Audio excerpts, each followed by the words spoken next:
자, 그러면 우리 200제 1번부터 시작하도록 하겠습니다. 자, 200제 이 책은 대체로 이제 신의사 예자 순서로 되어 있는데 중간중간에 조금씩 겹치는 데도 있긴 있어요. 그 범위가. 근데 이제 요 앞부분은 사회관계부터 한 몇 문제만 넣어놨어요. 선생님들 특별히 좀 잘 모르신다고 저한테 늘 호소하던 부분을 그냥 앞에 조금 넣어봤습니다. 자, 1번부터 좀 보시도록 하시겠습니다. 자, 김 교사가 유아들에게 바람직한 시민의 자질 형성에 도움을 주기 위해서 가치와 태도 학습을 계획 및 실행한 내용입니다. 보시면 여기 이제 여기 그 제시문 둘째 줄에 가치 갈등, 가치 명료화, 역할놀이 이런 순서로 이제 수업을 하겠다고 이제 써 있어요, 그렇죠? 이게 대체로 수업을 요 순서로 진행을 합니다. 가치 갈등 공부부터 먼저 하고 그 다음에 가치 명료화, 그 다음에 역할놀이 이런 순서로 보통 이제 사회관계 영역에서 아이들이 막 가치가 대립되는 부분들 있잖아요. 그런 것들을 보통 이런 순서로 수업을 많이 합니다. 그래서 여기 1번에서 3번 여기 네모 박스에 있는 부분 있죠. 이 부분은 선생님들께서 이 자체를 조금 공부하실 필요가 있어요. 뭐 공부한다는 게 자세히 읽어보시면 되는 거죠. 그렇죠? 자, 이렇게 공부하실 필요가 있습니다. 그래서 1번 문제, 이제 요 제가 지문을 다 읽진 않을게요. 1번 문제 보시면은 동그라미 1에다가 기억을 써라 이렇게 되어 있습니다. 그리고 동그라미 2에다가 니은의 단계를 써라. 니은은 이제 세 단계를 거친다 이렇게 되는데 기억에 들어갈 것은 일단은 이제 가치 명료화예요. 가치 갈등부터 먼저 공부하고 그 다음에 가치 명료화 공부한다고 사실 말씀드렸고 여기 둘째 줄에도 그렇게 써 있는데 두 번째 들어갈 것은 일단은 이제 가치 명료화입니다. 그리고 이제 레츠가 개발한 이 모형은 이렇게 하면서 여기 가치 명료화에 대한 또 설명을 쭉 써놨어요. 그러니까 요거 자체를 읽어보실 필요가 있고 가치 명료화는 크게 세 단계다. 이렇게 좀 기억을 해주시기 바라겠습니다. 자, 그래서 여기 이제 답을 내는 거는 뭐 이제 이게 가치 명료하구나 이것만 알면은 쉽게 찾으실 수가 있는 내용이고요. 사실은 이 문제를 통해서 우리가 더 좀 봐야 될 것은 요 정의적 수업 모형에 대한 그런 정리예요. 그렇죠? 정의적 수업 모형이 있으면 뭐도 있을까요? 인지적 수업 모형도 있겠죠. 그래서 우리가 이제 지금까지 공부했던 여러 가지 뭐 그 사회관계 영역에서의 수업 모형들 뭐 탐구 모형 그죠? 사회탐구학습 이런 거 있잖아요. 탐구 모형, 그 다음에 뭐 개념학습 이런 것들은 전부 다 인지적 수업 모형에 속해요. 근데 이제 요즘에 시험에 많이 나오는 뭐 까다로운 문제들 이런 것들은 전부 다 정의적 모형입니다. 이 정의적 모형에 속하는 것들은 정의적이라는 게 뭐죠? 인지적이라고 하는 것은 주로 지식적인 거잖아요. 정의적이라고 하는 것은 가치 태도입니다. 그렇죠? 가치관 태도 요거하고 관련된 것들은 정의적인 영역이라고 우리는 생각해요. 그렇죠? 자, 그래서 정의적 수업 모형은 대체로 이제 가치 태도 이런 것들이랑 관련이 있는 것이에요. 자, 그래서 정의적 수업 모형이 요즘에 굉장히 강조되고 있어요. 인지적 영역보다 정의적 영역을 요새는 훨씬 강조하는 측면이 좀 있거든요. 자, 이유는 뭐냐 하면은 태도나 가치를 가르쳐 줘야 되기 때문이에요. 왜냐하면 민주, 시민, 자질 이런 것들이 요즘 굉장히 중요하게 취급받고 있잖아요. 그렇죠? 그래서 민주, 시민, 자질을 위한 태도와 가치를 가르쳐야 하기 때문에 이 태도와 가치를 통해서 인격 형성이 되는 거고 이러니까 사회관계 영역에서 지금 뭐 진짜 중요하게 생각하는 게 이게 민주, 시민이잖아요. 4차 산업사회에도 그렇고 그 다음에 듀이도 그렇게 얘기했어요. 듀이가 오직 중요하게 민주, 시민을 생각했으면 민주주의와 교육 이런 책도 냈거든요. 자, 그래서 이 민주, 시민의 자질을 가르치기 위한 공부로 정의적 수업이 굉장히 중요한 거예요. 그래서 지금 대표적으로 지금 가치 명료와 가치 분석 이런 것들은 대표적인 그런 정의적 수업 모형이에요. 그래서 자꾸 시험에 나는 겁니다. 자, 특별히 이제 보시면 가치 명료화, 가치 추론, 가치 분석 이런 것들이 포함이 돼요. 그래서 우리는 보통 가치 명료화, 가치 분석을 하는데 사실 이 가치 분석 안에는 가치 추론이 들어가요. 가치 추론, 여기서 이제 가치를 추론하는 방식은 우리가 추론 방식은 무슨 추론이 있다고 공부했죠. 원래 연역적 추론과 기납적 추론이 있다 이렇게 봤거든요. 근데 이 사회관계 영역에서의 가치관을 공부하는 이런 내용들은 전부 귀납적 추론입니다. 귀납적 추론. 왜 그럴까요? 귀납적 추론은 어떤 거예요? 연역적 추론은 원칙부터 정해놓고 그거에 맞춰서 여러 가지 예를 제시하는 거잖아요. 근데 사회관계 영역에서 우리가 요 가치 명료화 이런 거 하면서 얘들아 다문화에서는 이렇게 이렇게 행동해야 되느니라 자 해봐 이러면 그거는 이제 연역적인 거예요. 그렇죠? 그게 아니고 자 요런 상황이 있는데 우리는 어떻게 할까요? 이렇게 저렇게 이렇게 저렇게 이렇게 행동하는 게 좋겠어요. 이렇게 결론을 내리는 건 그건 귀납적 추론이에요. 그렇죠? 그래서 여기 가치 추론 이런 것들은 주로 이제 가치 분석 과정 안에 들어 있는 거예요. 귀납적 추론에 해당하는 것들입니다. 그렇죠? 왜 귀납적 추론이냐 하면은 아이들이 이렇게 저렇게 자신의 가치관을 여러 가지 상황에 대입해보고 생각해보면서 아이들이 생각을 쭉 해본 결과 끝에 가서 행동의 방향을 설정하기 때문이에요. 그렇죠? 자, 그래서 요 가치 분석 안에 가치 추론이 들어 있습니다. 자, 그리고 요즘에 학교 현장에서 정의적 수업 모형 이런 것들을 강조하고 있어요. 그래서 정의적 수업 모형에는 대체로 가치 명료와 가치 분석이 있다. 이렇게 설명하고 가치 추론은 가치 분석 안에 포함되어 있는 거예요. 가치 분석을 하는 절차 자체가 가치 추론입니다. 귀납적 추론입니다. 그렇죠? 자, 가치 명료화 모형이 있죠. 가치 명료화 모형이 있는데 여기 가치 명료화라고 하는 것은 어떤 겁니까? 어떤 상황에서 자신의 감정이나 표현 이런 것들을 가치관을 가지고 자신의 가치관에 따라서 선택을 하고 표현하고 이렇게 하죠. 그렇죠? 그래서 자신의 가치관 이런 것들을 스스로 좀 결정하는 그런 내용들을 이야기하는 것입니다. 자신의 가치를 이해하는 과정, 이게 이제 가치 명료화예요. 어떤 행동을 할 때 내가 나는 이런 생각을 하는 사람이었지. 맞아. 나는 이렇게 해야지. 이렇게 생각하면서 행동하는 게 민주시민다운 거예요. 얼떨결에 이렇게 했어요. 이런 거는 아닙니다. 그렇죠?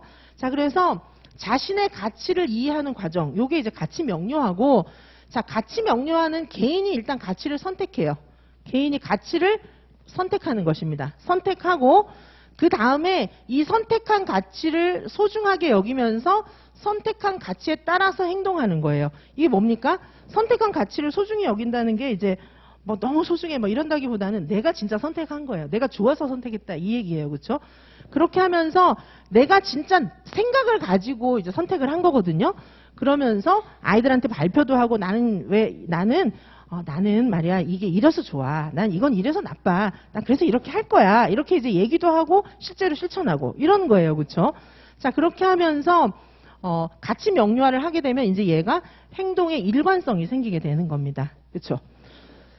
예를 들면 다문화 상황, 다문화 아이를 막 이렇게 뭐 차별하는 그런 상황이 있어요. 다문화 아이를 차별하는 상황인데 얘가 어떤 때는 차별하고 어떤 때는 차별 안 하고 막 이래요.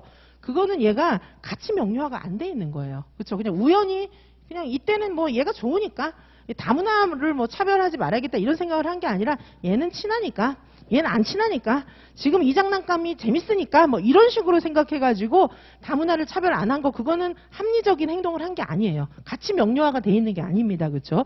가치 명료화가 돼 있는 상태에서는 얘가 자신이 선택한 거예요. 뭔가 자신이 선택하고 그게 소중한 가치다, 옳다 이렇게 생각하면서 행동하는 거고 아이들한테도 말할 수 있어요. 그러면 이 사실 이제 가치 명료화, 이 가치 교육 같은 경우에는 사실은 이제 추구하는 방향은 있어요. 단지 얘한테 너 이렇게 하지 않는 거예요. 그죠? 추구하는 방향은 있습니다. 근데 자, 너 이렇게, 자, 지금부터 연습해봐. 이렇게 하지 않는다는 거예요. 자, 그러면 어떻게 하는 거냐면 추구하는 방향은 있지만 민주주의적인 행동을 연습시키는 거는 맞긴 맞아요. 그렇죠? 민주주의 사회에서 지 혼자 막 이상한 행동하고 그러라는 뜻은 아니에요. 민주주의적인 어떤 행동 방향은 있지만 그거를 자, 지금부터 시작 연습해봐. 이렇게 하는 게 아니고 자, 요런 상황이 있는데 너 같으면 어떡하겠니? 서로 이야기하고 대화하고 뭐 이러면서 스스로 자기 신념에 의해서 민주적인 행동 방식을 선택하도록 하는 교육이 가치 명료화, 가치 분석 이런 겁니다. 그렇죠? 일단 가치 명료화 같은 경우에 자, 주로 이제 상대적 주관적 속성을 가진 사적 영역 요런 걸 가지고 연습을 해요. 사적 영역. 그렇죠? 그래야 연습이 되잖아요. 그럼 어떡합니까? 이게 이제 뭐 옳다 그르다 이야기할 수 없는 부분부터 출발을 하는 거예요. 자, 우리 2022 기출에 페이지 65에 보면 제가 전에 이거 안 넣어놨더니 막 너무 왔다 갔다 해서 막 파일 여러 개 뜨니까 힘들어갖고 여기다 이제 넣어놨어요. 65페이지에 보시면 2022 기출 교육과정 B 3번 문제에 보시면은 요게 이제 가치 갈등, 가치 분석, 역할놀이 요런 순서로 이제 시험에 났었어요. 자, 그래서 보시면은요. 여기 좀 이따 보시겠지만 65페이지에도 보시면은 놀이 후에 정리정돈하지 않는 유아 뭐 이런 게 있는데 뭐 정리정돈은 물론 하는 게 좋죠. 근데 뭐 정리정돈 안 하면 큰일 나고 뭐 이런 건 아니잖아요. 자, 그랬을 때 애들이 이제 정리정돈하지 않는 애를 어떻게 이해하지? 뭐 이런 막 싸울 순 없잖아요, 맨날. 그렇죠? 자, 요런 상황에서 이거 어떻게 생각해야 되나? 어떻게 판단해야 되나? 이런 것들을 연습하는 거예요. 아니면은 선악을 전혀 판단할 수 없는 문제 가지고도 연습을 합니다. 그렇죠? 이건 뭐냐면 나랑 상대방이랑 생각이 다르구나. 다른 입장이 있을 수 있구나. 이런 것들을 느껴보도록 하는 그런 연습을 하는 거예요. 그러면서 이제 생각하기 연습을 하는 것입니다. 자, 이런 여러 가지 학습자의 선택, 판단, 뭐 이런 거를 지켜주는 거예요. 선생님이 막 적극적으로 막 개입하고 이러는 건 아닙니다. 그렇죠? 상대주의에 기반하고 있습니다. 자, 그리고 가치 명료화의 과정은 학자들마다 조금 다르게 얘기하지만 거의 같은 얘기예요. 여기 미첼이 얘기한 거랑, 그쵸? 이 미카 앨리스 뭐 여러 방식으로 씁니다. 미첼이 이야기한 거랑, 그 다음에 하몬 이런 사람이 이야기한 거랑 결국은 이제 같은 얘기입니다. 그쵸? 그래서 처음에 선택하기. 여기 선택은 합리적 선택입니다. 합리적 선택. 그쵸? 선택하기.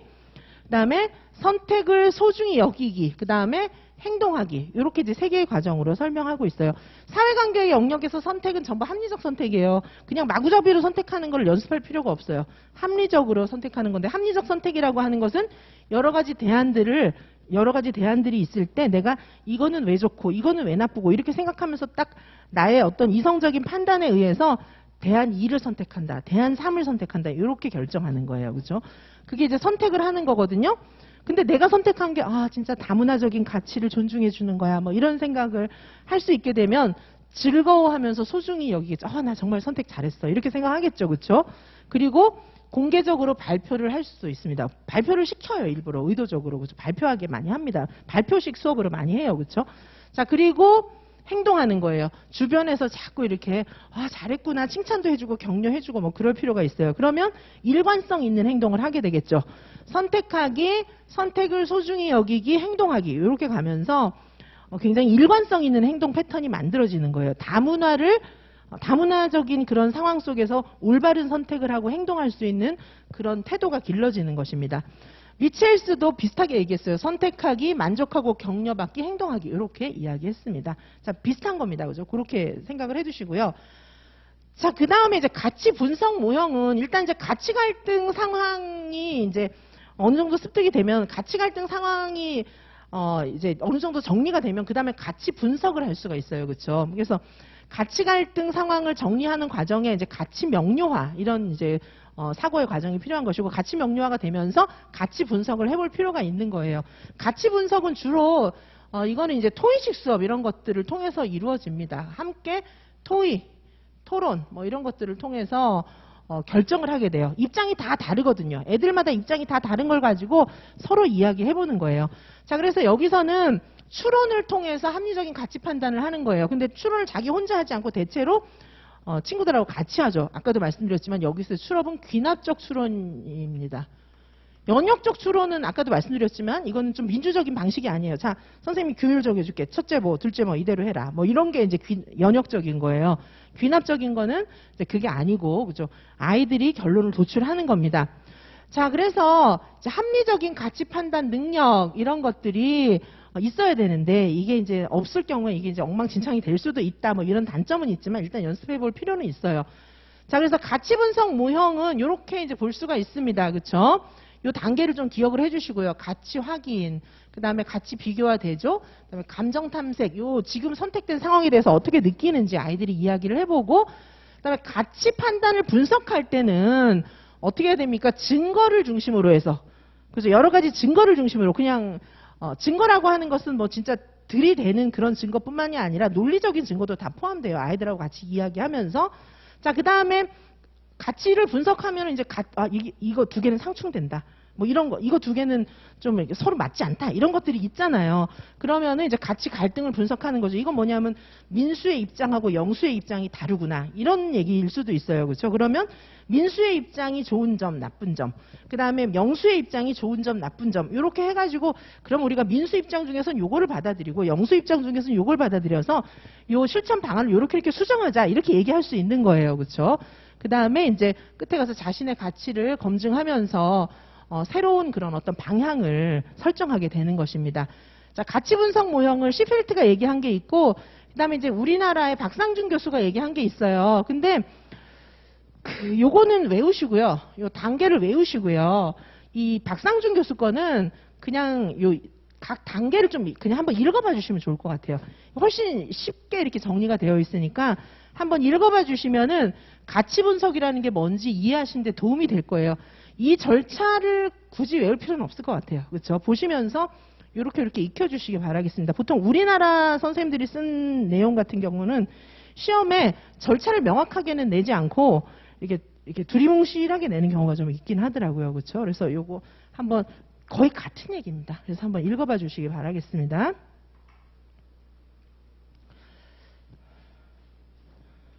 자, 그러면 1번 답을 한번 확인해 보시긴 해야 되겠죠. 그렇죠? 우리가 쭉 제가 설명은 드렸지만. 자, 그래서 여기 보시면 동그라미 1은 이제 가치 명료하고요. 동그라미 2는 세 단계를 쓰는 거잖아요. 그렇죠? 세 단계를 쓰는 거기 때문에 선택을 소중히 여기기, 행동하기. 요거를 이제 쓰시면 되고 요거에 대해서 풀어서 설명하시면 되겠습니다. 아까 제가 써드린 내용대로. 그래서 요 3단계는 외우셔야 해요. 가치 명료화의 3단계.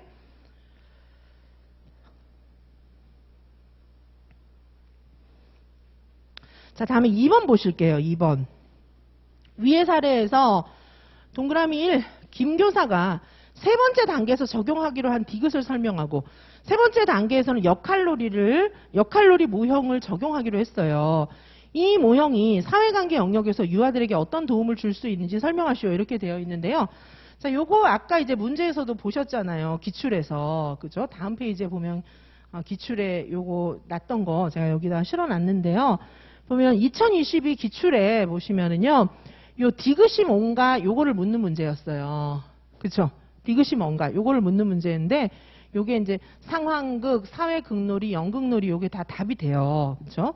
그래서 보시면은 요 두 개의 상황, 요 경우에는 지금 이제 가치 갈등을 느끼고 있는 상황이죠. 애들이. 그쵸?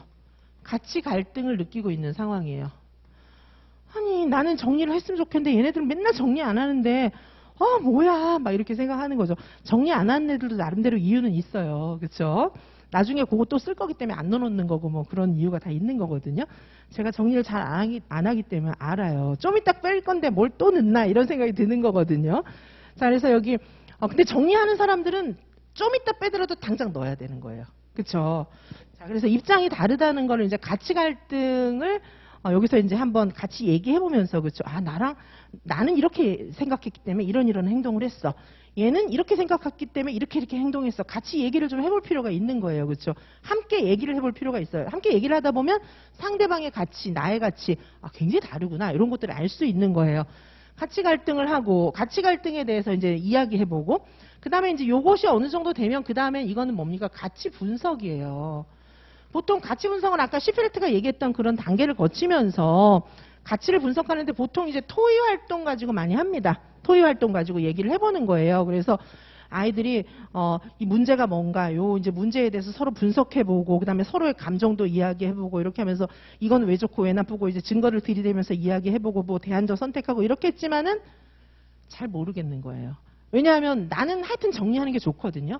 아니면 나는 왜 정리하는지 난 이유를 모르겠어요. 좀 있으면 또 쓸 건데 왜 그걸 집어넣어야 되는지. 거기서 있는 거 쓰고 나중에 정리하면 되지. 입장 차이가 안 줄여지는 거예요. 그러면 그 다음에는 뭘 하면 됩니까? 그 다음에는 세 번째 단계에서는 이제 역할극, 그죠? 상황극, 연극놀이, 뭐 용어는 여러 가지가 있습니다. 이런 걸 해보는 거예요. 자, 그래서 여기 디귿에 들어갈 게 뭐냐 이런 문제가 나온 거예요. 앞에 가치 갈등을 느끼다가 가치 분석을 해봐도 해결이 안 되니 3단계에서는 뭘 했으면 좋겠냐 이걸 물어본 거예요. 이거를 2019 개정 누리과정의 사회관계 영역의 내용하고 같이 연결해서 설명해라 이런 문제가 나왔던 거거든요. 자, 그래서 보시면은 요 내용은 뭐 다른 내용 갖고 설명하셔도 되지만 여기 이제 상황 요런 얘기가 명확하게 나와 있는 게 딱 요거예요. 상황 요게 나와 있는 게 요 그쵸? 그래서 요 내용을 이해해 보면 상황이라는 말이 딱 나와 있는 요 내용이 있어요. 요게 약속과 규칙의 필요성을 알고 지킨다. 요 내용이 있거든. 물론 다른 내용들도 서로의 생각을 이해하고 뭐 이런 과정에서 이렇게 쓰시면 되긴 하지만 일단 여기에 보시면 상황에 따라서 필요한 약속과 규칙을 의논해서 지킨다. 상황에 따라서 뭔가가 많이 달라진다. 상대방의 입장에 따라서 달라진다. 이런 내용들이 있어요. 그렇죠? 그래서 요 내용하고 결부시켜서 여기에 들어갈 말은 뭐 역할극, 상황극이다, 뭐 연극놀이다 이렇게 쓰시면 답이 되는 겁니다. 이유는 뭐예요? 애들이 가치 갈등이 있고 가치 분석을 해봤지만 잘 이해가 안 될 때 그럴 때는 역할극, 상황극, 연극놀이를 통해서 상대방의 입장에 내가 들어가 보는 거예요. 그럼 상대방의 입장을 확실하게 이해할 수 있고 아, 나의 행동이 상대방한테 이런 영향을 줄 수도 있겠구나 이거를 체험할 수 있는 거예요. 자, 그래서 이 역할극, 상황극의 굉장히 중요한 장점은 그래서 아이들이 그저 자신의 선택 이런 것 때문에 남한테 어떤 영향을 미치는지를 알 수 있는 겁니다. 그러면 이제 생각이 바뀔 수 있어요. 아, 나는 조금 있다가 쓸 거니까 좀 이따 쓸 거니까 쭉 늘어났지만 그걸 볼 때마다 엄청 스트레스 받는 사람도 있구나. 그러면은 적어도 한 번은 넣어줘야겠다. 3번에 한 번쯤은 내가 당장 쓸 거라도 넣어주는 게 낫겠구나. 뭐 이런 생각을 할 수가 있게 되는 것입니다.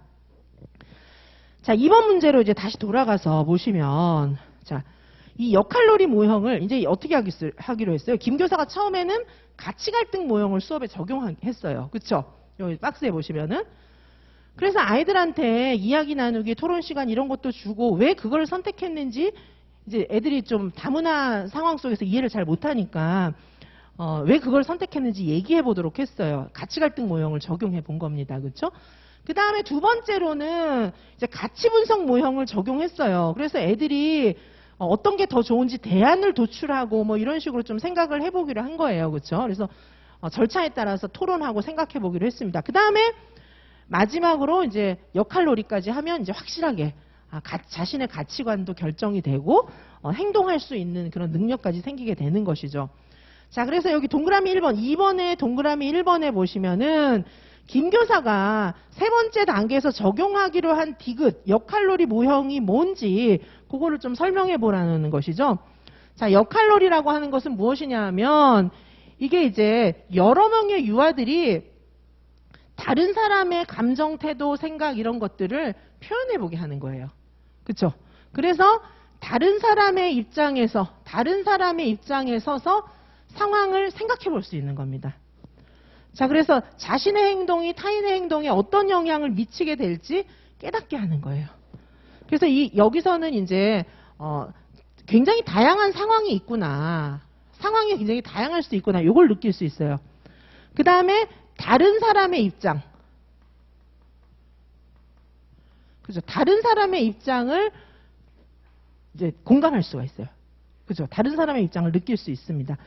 그래서 연극놀이, 상황놀이, 역할극 이런 거에 굉장히 중요한 장점은 사회관계 영역에서 나만 생각하면 안 되잖아요. 근데 이제 유아들은 굉장히 자기중심적이잖아요.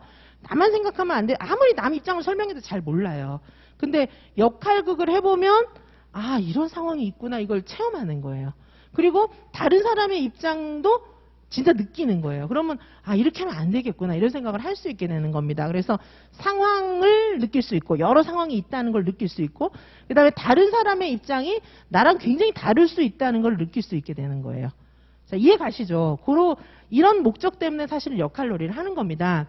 자, 동그라미 2번에 이제 요걸 쓰라고 사실은 돼 있어요. 그래서 사회관계 영역에서 이 모형을 적용했을 때 유아들한테 어떤 장점이 있느냐, 어떻게 도움을 줄 수 있느냐 이걸 물어보는 거거든요.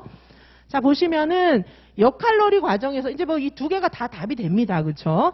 역할놀이 과정에서 자기가 한 일이 남한테 굉장히 중요한 영향을 미치는구나. 이거를 느낀다는 거예요. 제가 문장을 좀 꼬아서 써놨는데 어쨌든 뭐 그런 얘기예요.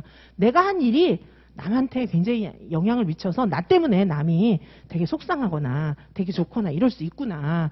그럼 나 때문에 남이 막 속상해하면 안 되니까 조금 조심해야겠네. 뭐 이렇게 생각할 수 있게 되는 거예요. 그렇죠? 역할놀이를 하면서 다른 사람들의 입장을 이해할 수 있습니다. 그래서 아이들의 사회적, 정서적 발달에 도움을 줄 수가 있게 되는 것입니다. 이해가시죠? 그렇죠? 이렇게 볼 수가 있습니다. 자, 그래서 사회극놀이, 역할극, 역할놀이, 연극놀이, 상황극, 사회극놀이 뭐 용어가 다 여러 개예요. 그렇죠? 자, 요런 수업 방법들을 사회관계 영역에서 적용하려고 많이 애를 쓰고 있습니다. 사회극놀이라고 하는 것은 한 명 이상이 역할놀이자와 상호작용을 하는 거예요. 둘이 같이 상호작용하면서 가상의 역할을 한번 해보는 겁니다. 놀이 안에 상상적, 환상적 요소가 포함되어 있어요. 마치 뭐뭐인 듯이 행동하면서 그 상황에 몰입하게 되는 거예요. 그래서 이제 이렇게 연극놀이 해보면 원래 연극놀이 뭐 극놀이잖아요. 극놀이 같은 거는 상징적 사고 능력 발달도 주지만 이건 이제 상징적 사고 능력을 발달을 시키기 위해서라기보다는 이건 이제 부수적인 효과고요. 이런 사회극 놀이를 할 때는 아이들이 서로 그렇죠. 자신의 입장과 다른 상대방의 입장, 여러 가지 상황 이런 것들을 훨씬 잘 느낄 수 있다는 거예요. 그렇죠. 그래서 사회관계 영역에서 이런 수업 방법을 많이 씁니다. 자, 이해하실 수 있겠죠? 자, 다음 문제 보실게요. 요거 3번입니다. 8번이 아니고 죄송합니다. 자, 3번 문제는 뭐냐 하면 진짜 연극놀이 사례를 실어 놓은 거예요. 자, 지금 이제 연극놀이 우리 2022 기출에서도 났지만 거기에 이제 연극놀이를 이런 식으로 사례로 실어 놓은 게 아니고 그냥 네모 박스 처리해서 그냥 쭉 흐름도로 만들어 놓은 거죠. 자, 3번 문제 보시면 아래에서 박 교사는 연극놀이를 활용한 안전교육을 실시한 거예요. 그렇죠? 그래서 박 교사는 유아들이 타자의 입장을 생각해보고 여기서 타자라는 것은 이제 다른 사람인데 객관적인 타자예요. 어떤 특정한 한 사람이 아니고 여기서 타자라는 용어를 쓰는 거는 객관적인 타자를 얘기하는 거예요. 예를 들면 여기는 지금 안전요원 이런 거잖아요. 그러니까 안전요원의 입장. 그러니까 만약에 뭐 처리의 입장 이게 아니고 이제 타자, 객관적인 타자니까 모든 안전요원들의 입장 이런 뜻입니다. 타자의 입장에서 해보고 체험을 통해서 반성적으로 성찰하는 거죠. 사실은 이제 반성적 사고 이런 것들이 사회탐구고요. 그렇죠? 그리고 결국은 가치 갈등에 대해서 우리가 같이 분석하고 이런 과정도 다 반성적으로 성찰해보는 그런 사고의 과정이 다 들어갑니다. 그렇죠? 반성적으로 성찰해 볼 수 있도록 연극놀이를 해본 거예요. 그러면 내가 막 무심코 행동하던 게 이건 아니구나 이런 거 느낄 수 있는 거거든요. 자, 그래서 요 아래에 있는 연극놀이를 활용한 안전교육에 나타난 유아의 교육적 체험 효과 두 가지를 유아의 이름, 사례와 함께 설명하시오. 이렇게 되는데 이제 문제 멘붕이죠 뭐. 그래서 이거를 그냥 고지고대로 풀지 마시고 제 설명 듣고 해설 듣고 이렇게 해서 역으로 이해하시는 게 맞는 겁니다. 이거를 다 풀고 있으면 시간 너무 많이 가서 안 됩니다. 자, 여기 쭉 보시면은요. 연극 상황이 있어요. 이게 이제 물놀이장에서 애들이 안전요원도 있고 애들이 이제 물에 빠진 사람 구조해야 되고 뭐 이런 상황이에요. 그래서 이제 박 교사가 이제 애들이 진짜 안전요원 된 것처럼 생각하고 이제 안전요원 이제 정기적으로 보는 뭐 테스트 시험 치고 있는 거예요. 선생님이 자 이제 시험 한번 해보세요 뭐 이렇게 하는 겁니다. 그랬더니 얘네들이 지금 얘기하는 거 보면은 진짜 안전요원 같아요. 형이는 뭐냐 하면은 지금 사람이 물에 빠졌으니까 빨리 가서 내가 구조해야 된다는 거예요. 빨리 구조해야 돼. 안 그러면 저 사람 죽을지도 몰라요. 막 이렇게 얘기를 하는 거고. 근데 원래 구조 수칙은 뭡니까? 구조 수칙은 이제 사람이 물에 빠졌어도 혼자 가서 구하면 나도 같이 빠져 죽을 수가 있기 때문에 그게 아니고 반드시 둘 이상 안전 장비를 갖고 가서 사람을 구해야 되는 거예요. 그걸 지키는 게 안전 수칙인데 형이 얘는 안 지키고 빨리 가서 사람 빨리 구해야 된다는 거예요. 근데 모든 소방관들이 안전수칙 다 지키고 사람 다 못 구해요. 그래서 이 이제 뭐 경찰이라든지 뭐 안전요원이라든지 뭐 119 구급대라든지 이런 사람들이 뭐 직업적으로 순직도 많이 하잖아요. 이게 이제 직업적으로 느끼는 가치 갈등인 거죠. 지금 당장 가면 내가 구할 수 있는데 저 사람 내가 지금 장비 갖춰갈 거면 저 사람 죽는데 막 죽게 놔둘까 아니면 내가 지금 가서 빨리 구할까 막 이런 갈등을 항상 느끼게 돼 있는 거잖아요. 그래서 얘가 지금 그걸 느끼는 거예요. 형이가. 그렇죠? 그래서 얘는 지금 진짜 안전요원이 된 것처럼 가치 갈등을 느끼고 있는 거예요. 체험하고 있는 겁니다. 선생님이 설명해줘도 잘 모르는데 진짜 상황극을 하니까 얘가 느끼고 있는 거예요. 그리고 여기 지우도 보시면 나만 혼자 가서 그 사람을 못 구해주면 어떡해요. 힘도 막 부족하고 이제 얘도 안타까운 거죠. 그렇죠? 그래서 같이 가야 돼요. 이렇게 얘기를 하고 있는 거고 민혁이는 지금 어떻게 얘기하고 있어요. 혼자 갔다가 잘못하면 나도 같이 물에 빠져버릴지도 몰라요. 그러면 같이 죽으면 슬프잖아요. 뭐 이렇게 얘기하고 있는데 이 민혁이 얘도 빨리 가서 구하는 것도 중요하지만은 함께 가서 안전수칙을 지키는 게 좀 중요해요. 얘네들은 지금 그렇게 얘기하고 있는 거예요. 지우하고 민혁이는. 그리고 형이는 이런 안전수칙보다도 지금 물에 빠져가는 사람 빨리 구해야 돼요. 이렇게 지금 느끼고 있는 겁니다. 그래서 이 공통적으로 이 아이들이 다 진짜 안전요원이 된 것 같은 그런 상황에서 상대방의 역지사지, 상대방의 입장 이런 것들을 지금 안전요원이 된 것 같은 그런 체험을 하고 있는 거예요. 그래서 아까 앞서서 사회관계 영역에서 역할놀이 모형을 통해서 느낄 수 있는 것들이 여기 나타나 있는 겁니다. 상황도 체험하고 상대방의 입장, 그렇죠? 안전요원들이 느끼는 그런 가치 갈등의 내용 이런 것들을 느끼고 있는 거예요, 그렇죠? 자, 그래서 여기 보시면은 형이, 민혁이 얘네들이 요건 이제 열린 문제입니다, 그렇죠? 요건 열린 문제예요. 그래서 이거는 이제 열린 문제인데 이거는 뭘 묻고 있는 겁니까? 열린 문제인데 그 내용 파악도 좀 돼야 되고요. 내용 파악도 돼야 되고 지금 이 연극놀이의 장점을 묻고 있는 거예요. 그렇죠? 그래서 연극놀이의 장점은 첫 번째는 상황을 느껴보는 거죠. 상황 인식. 그렇죠? 그다음에 그 상대방의 어떤 마음, 타자. 그렇죠? 상대방 여기서 생각하는 그런 타자의 상대방의 어떤 인식 같은 거, 상대방의 사고 이런 것들을 느끼도록 하는 거예요. 자, 이런 두 개입니다. 그렇죠? 그래서 상황도 인식하고 그 다음에 타자, 상대방이 느끼고 있는 거 이런 것들에 대해서 알 수 있도록 하는 거. 이렇게 두 가지가 연극놀이의 대표적인 장점이었어요. 그게 들어가 있으면 됩니다. 근데 애들하고 이제 애들 이름하고 애들 상황이 연결되어 있어야 되는 거죠. 문제 어려운 거예요, 이건 진짜 어려운 겁니다. 그래서 이 정도로 어렵게 날 가능성은 별로 없으니까 너무 걱정하지 마시고요. 요거를 이해하시면 이거보다 쉬운 문제 나오면 풀 수 있는 거죠. 아까 그 2022 기출 같은 거는 훨씬 쉬운 거죠. 그렇죠? 자, 보시면 여기 이제 놀이 해설을 써놨어요. 요 문제에 나타난 놀이 해설 보시면은 자, 여기 이제 안전요원이 느끼는 책임감 이런 걸 느끼고 있는 거죠. 그래서 타자. 그렇죠? 객관적인 타자. 안전요원의 마음이 돼보는 거예요. 느끼고 있는 거예요.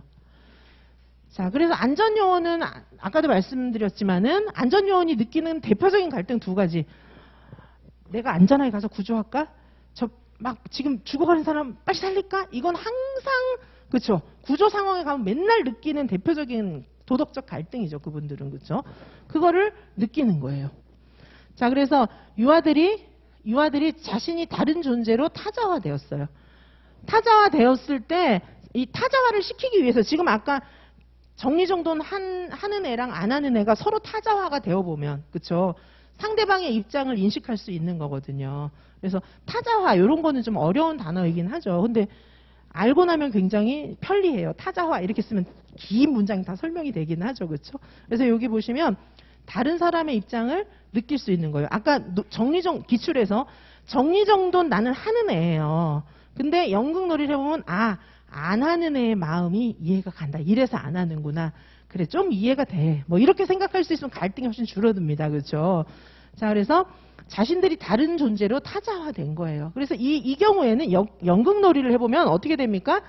연극놀이를 해보면 이게 이제 전문가의 외현적인 것을 흉내내는 것이 아니에요. 그냥 이렇게 역할놀이 하는 게 아니라 그냥 이제 뭐 겉으로만 흉내내는 거하고는 좀 다르죠. 진짜 연극놀이를 해보면서 진짜인 것처럼 막 해보면 그 상황에 몰입해서 해보면 그렇죠. 그래서 그러면 그냥 겉으로만 막 이렇게 말하는 거하고는 다른 거를 진심을 느끼는 거예요. 내면의 진실함, 그렇죠. 진짜 얘네들이 전문가가 된 것 마치 전문가가 된 것처럼 이런 형태를 보여주고 있다는 걸 알 수 있습니다. 자, 이해 가십니까, 그렇죠? 자, 여기까지 보셨고요. 1번이 조금 힘들었죠, 그렇죠? 1, 2, 3번이 좀 힘들었습니다. 앞장에 있는 것들이. 자, 설명을 좀 많이 해야 되는 것들이 많이 있었고요. 자, 우리 조금 쉬었다가 4번부터는 조금 더 빨리 나갈게요. 그렇죠? 예, 조금 쉬었다가 4번부터 보시겠습니다.